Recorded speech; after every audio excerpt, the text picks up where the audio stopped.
électeurs. Et parmi les statistiques font état de ce que parmi ces millions-là, la majorité, je parle sous le contrôle de celui qui a été dans la diaspora. Jean-Baptiste, on va évoquer les conséquences et les implications de cette décision éventuellement dans le cadre de la prochaine présidentielle. Je voudrais que Mathias Eric Ounanguini, qui a suivi cette actualité, comment est-ce que vous avez réagi par rapport à cette annonce? Parce que c'est un projet de loi avec la majorité écrasante du RDPC au Parlement. On sait que ça va passer. Comment est-ce que, en tant que politologue, vous comprenez cette petite révolution, on va le dire comme ça, beaucoup la considèrent comme une révolution dans le régime du président. En réalité, tel que ça a été conçu, ce n'est pas une révolution du tout. Non pas que la question du vote des Camerounais à l'étranger ne soit pas une question importante, c'est une question importante. On peut admettre que le président de la République et sa majorité politique ont fait des pas dans la bonne direction en introduisant ce projet pour faire que les Camerounais de l'étranger puissent voter. Mais maintenant, il faut resituer ça dans une démarche politique qui est essentiellement marquée par d'autres calculs tactiques. En réalité, la question du vote des Camerounais à l'étranger n'est qu'une manœuvre tactique, tacticienne même, tant qu'on ne pose pas le problème fondamental qui est d'abord celui de la double nationalité. C'est à partir de la grille de la double nationalité qu'on peut mieux gérer le problème du vote des Camerounais à l'étranger. Parce que vous savez que la législation actuelle fait que si vous avez la double nationalité, on vous retire la nationalité camerounaise. Donc, maintenant, si on dit que les Camerounais de l'étranger votent, alors qu'on n'est pas capable de déterminer qui d'entre eux a une autre nationalité, vous voyez l'ensemble des problèmes que ça pose. Donc ça devient une manœuvre qui rentre dans la communication. De cela, c'est peut-être de bonne guerre. Une manœuvre qui rentre dans la communication stratégique du groupe gouvernant en vue des prochaines élections. C'est montrer que le président Biya est capable d'honorer la promesse faite aux Camerounais de l'étranger de les faire voter. Mais seulement, ça aurait pris un sens beaucoup plus profond si on posait les problèmes décisifs, les problèmes fondamentaux des élections au Cameroun. Voilà une élection à laquelle on va aller avec un fichier électoral dont la consistance et la fiabilité sont discutables. Voilà une élection où on va aller sans qu'on ait résolu des questions comme la question du bulletin unique. Voilà une élection où on va aller avec un système organisationnel marqué par une pléthore d'organismes qui font que vraiment on est véritablement là dans un véritable maquis. Voilà une élection où on va aller pour finir avec une absence de code électoral unique, c'est-à-dire avec un maquis de textes qu'on pourra manipuler en fonction des intérêts, ce qui n'établit pas globalement la crédibilité de la démarche. Jean-Baptiste Biaye, est-ce que si l'on prend en compte les contraintes que va imposer cette nouvelle donne, c'est-à-dire il faudra que l'ECAM se déploie dans les représentations diplomatiques, et il faudra bien que des listes électorales soient constituées dans différents pays où les Camerounais sont susceptibles de voter, est-ce qu'on peut dire qu'on va vers le renvoi de l'échéance d'octobre? Je vous disais d'entrée qu'il y avait quand même une difficulté à comprendre tout ce qui se passe en ce moment. Ce d'autant qu'il y a une loi, en l'occurrence la loi 92/010 du 17 décembre 92, fixant les conditions d'élection et de suppléance à la présidence de la République, modifiée et complétée par la loi 97/20 du 9 septembre 97. Ces lois-là viennent d'être retouchées à l'Assemblée nationale lors de la session de mars. Il y a eu des modifications, mais il y a des articles qui créent encore des problèmes aujourd'hui, en l'occurrence l'article 8 de la même loi, celle qui concerne le lieu de résidence des potentiels candidats. Parce que un potentiel candidat doit résider effectivement et de façon consécutive au Cameroun pendant au moins 12 mois. Cela signifie en d'autres termes que, et d'ailleurs,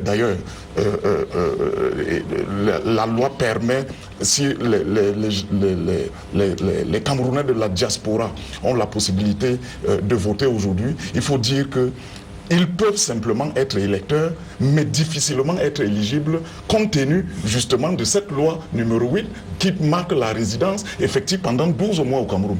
Cela signifie en d'autres termes que si on venait à promulguer cette loi aujourd'hui, et qu'on maintienne l'échéancier de la présidentielle en octobre, il va être difficile pour les compatriotes de l'étranger, n'est-ce pas, et qui ne résident pas d'affilée pendant 12 mois, d'être éligibles. Ils ne peuvent qu'être électeurs. Ça signifie que ceux qui ont initié ce projet, et je suis d'avis avec le professeur Orona, qui croit que le pouvoir, c'est ce qu'il fait à un moment donné. C'est-à-dire qu'on ne peut pas être comme en Côte d'Ivoire, peut-être que où les gens organisent une élection et sont incapables de la gagner. Au Cameroun, les gens sont en train d'organiser une élection pour la gagner. Pascal Messanga Niamding, la communauté, en fait, les Camerounais, la diaspora camerounaise est estimée officiellement à quelques 2 500 000. Charles Ndongo, sur un commentaire sur l'antenne de la CRTV, disait qu'en réalité, ils doivent être bien plus nombreux. C'est un vivier électoral important qui peut influencer le déroulement de la prochaine présidentielle. À condition qu'on règle l'autre problème que vous avez soulevé, celui de la double nationalité. C'est pas une condition. Ça ne peut pas être une condition, mais c'est une promesse parce que, il faut le dire, le président de la République l'a promis et il serait quand même opportun qu'il accorde ce qu'il a promis aux Camerounais de l'étranger. Mais en réalité, ce n'est pas une condition. Lorsque les choses avancent... On sait que beaucoup de ces Camerounais ont signé la nationalité de leur pays d'adoption. J'en viens. C'est pourquoi je dis que Charles Ndongo, moi je me rappelle, on avait quelques chiffres. On évalue les Camerounais à peu près à 5 ou à 6 millions. N'oubliez pas que quand on parle des Camerounais, certains ont tendance à voir tout simplement ceux qui sont en Occident. Mais en réalité, nous avons d'ailleurs commis un ouvrage dessus, Immigration et Diaspora. Nous nous sommes rendus compte sur le terrain que nous sommes à peu près 5 à 6 millions avec la nationalité et sans nationalité, plus les clandestins. À peu près. Et quand on parle des Camerounais de l'étranger, il faut aussi penser aux Camerounais qui sont au Gabon, en République centrafricaine, au Congo, au Tchad, au Nigeria, etc. Puis ceux de l'Occident et du Proche du Moyen-Orient. Mais je crois que ce n'est pas là le débat. Je m'étonne quand même de voir certains, ceux qui ont vendu peut-être leur honneur aussi à la contestation systématique, ça on le sait, ne pas se mettre à la position des Camerounais de l'étranger, qui sont au-delà du calcul politique. Les Camerounais à l'étranger veulent être reconnus comme citoyens à part entière, pour 2 raisons. D'abord, sur le plan technique, vous savez que l'aide publique au développement accordée aux pays africains est à peu près de 0,7%. Et lorsque nous voyons, première raison, cette aide qui arrive difficilement et qui est parfois mal gérée ne permet pas à l'État de se déployer et à mener et à satisfaire les besoins de tous les Camerounais. Pour preuve, il y a les problèmes de bourse, il y a les problèmes d'emploi, il y a les problèmes de sécurité, il y a des problèmes. Donc sur ce premier point, il faut dire que l'aide publique au développement ne suffisant pas. Le deuxième point nous amène à comprendre que les Camerounais à l'étranger contribuent 5 fois plus que ce PIB de 0,7% que les pays développés n'arrivent pas à honorer. En matière de transfert d'argent. En matière de transfert d'argent. Au pays, on parle du Cameroun comme troisième pays après le Sénégal. Après le Sénégal et le Mali. Okay. Donc vous voyez que nous avons là une vérité au-delà du calcul politique ou de la contestation systématique dont font preuve certains chaque fois. Moi je pense qu'il s'agit de nous poser la question de savoir est-ce que ces Camerounais sont satisfaits? Est-ce que c'est déjà un premier pas? Oui, c'est un premier pas. On vous en parle. Bon, alors, je voudrais chuter sur ce premier principe. Là où ça pose peut-être problème, et ça on peut quand même l'évoquer, c'est de savoir qui va voter, parce que j'ai eu à jeter un coup d'œil sur l'organisation du vote par les Maliens de l'étranger, les Sénégalais, les Gabonais et quelques compatriotes qui votaient bien avant nous. Les Tchadiens. Ou les Tchadiens. Je peux reconnaître ici que c'est dommage parfois que lorsque les projets de loi sont parfois envoyés à l'Assemblée, qu'on ne mette pas suffisamment de commissions techniques au sein de notre État pour mener une réflexion. Parce que lorsqu'on nous dit systématiquement consulat, alors là, j'espère vraiment que, puisque c'est encore un projet pendant, certains nous écoutent, il faut qu'on sache que si on fait uniquement des consulats et des ambassades, les lieux de vote, on va échouer dans cette initiative. Pourquoi? Parce que nos voisins africains, Et certains États, hein, parce qu'il y a des Camerounais à Lyon, à Bordeaux, à Nancy, un peu partout éparpillés en Europe, en Guadeloupe et en Martinique. Les autres pays ont mis en place des commissions qui leur ont dit, écoutez, prenez des lieux que vous louez pour un temps bien précis, avec donc un déploiement de l'ECAM qui est chargé de l'organisation, qui vont être et qui peuvent amener les Camerounais qui sont dans les grandes villes assez déplacés. Prenez un cas comme Nantes, ou même Bordeaux, où a vécu Pascal, mon ami Onan Guidi. Non, c'est important techniquement. Oui. Non, c'est bon, c'est bon. Massias peut vous dire, et je suis vraiment dessus, que un Camerounais de Bordeaux ne va pas aller voter au consulat de Marseille ou à Paris, où c'est très loin. C'est là où je dis que techniquement, on a pensé à donner aux Camerounais le droit de vote, mais de manière pratique, on n'a pas pensé à rendre cette opération réelle. Voilà, on vous a bien compris. Je voudrais que Mathias Eric Onanguini réagisse à certaines choses qui se disent. Beaucoup disent que ça peut être, c'est une sorte de machette à double tranchant, en faisant allusion au fait que la diaspora camerounaise n'est pas toujours en odeur de cet été avec le régime de Yaoundé.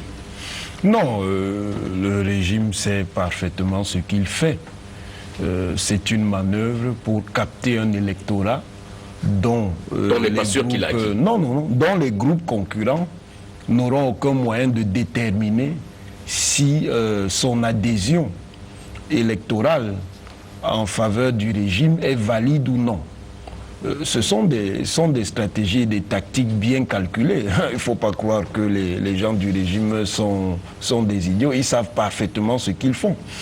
Et s'ils ont localisé, a priori, les lieux de vote dans les consulats et les ambassades, c'est tout à fait normal, puisque ce sont les lieux de représentation institutionnelle de la République du Cameroun. Mais en même temps, de manière pragmatique, c'est aussi des lieux où on peut effectivement verrouiller la manière dont les choses se passent. Donc, ce n'est pas innocent. Et je dis que si c'était vraiment dans le souci de clarifier la problématique de fond, qui est celle des Camerounais de l'étranger, la première mesure politique traduite au plan législatif, ça allait être de régler la question de la double nationalité. Là, le pouvoir en place aurait fait un geste clair pour dire nous tenons compte d'une certaine évolution sociologique et nous allons dans le sens de la double nationalité qui allait ensuite être traduite au niveau électoral. Et ici, justement, on aurait dû se prendre très vite pour précisément créer les conditions que tout cela puisse se mettre en place avant l'élection qui reste prévue en principe en octobre 2011. Si on le fait de manière un peu précipitée, c'est avec des intentions qui ne sont pas nécessairement des intentions très positives. Je crois qu'il y a là des manœuvres qui visent à capter un potentiel qui va rentrer dans la stratégie de légitimation d'une victoire électorale forcée du pouvoir en disant, vous voyez, même à l'étranger, nous avons été en tête. Donc on ne peut pas contester le processus électoral. Ce n'est donc pas innocent ni gratuit. On va prendre la transition pour aller au deuxième sujet dans un instant. Le temps peut-être 30 secondes à Jean-Baptiste Biaye qui souhaite prendre la parole, de dire rapidement quelque chose pour sortir. Mais, disons que si on venait à maintenir le fait que les Camerounais de la diaspora votent dans les représentations diplomatiques, ce serait un tort et ce serait une faute, puisque les représentations diplomatiques ne sont pas les lieux publics, n'est-ce pas, agréés pour les votes. Oui, la transition, Pascal Messangani me dit que je vous en prie, la transition, 30 secondes. Je vous coupe, 30 c'est beaucoup, oui. 10 secondes. Surtout qu'au Cameroun, il faut qu'on rappelle à notre législateur que le territoire est national à l'intérieur du pays. Ailleurs, ils ont réfléchi comme s'ils étaient dans une administration territoriale globale. Or, ce n'est pas le cas à l'étranger. Il faut vraiment bien faire attention là-dessus et repenser les lieux de vote. Merci, bien entendu, bien compris. On prend la transition et on revient derrière pour le deuxième sujet de nos débats. A tout de suite.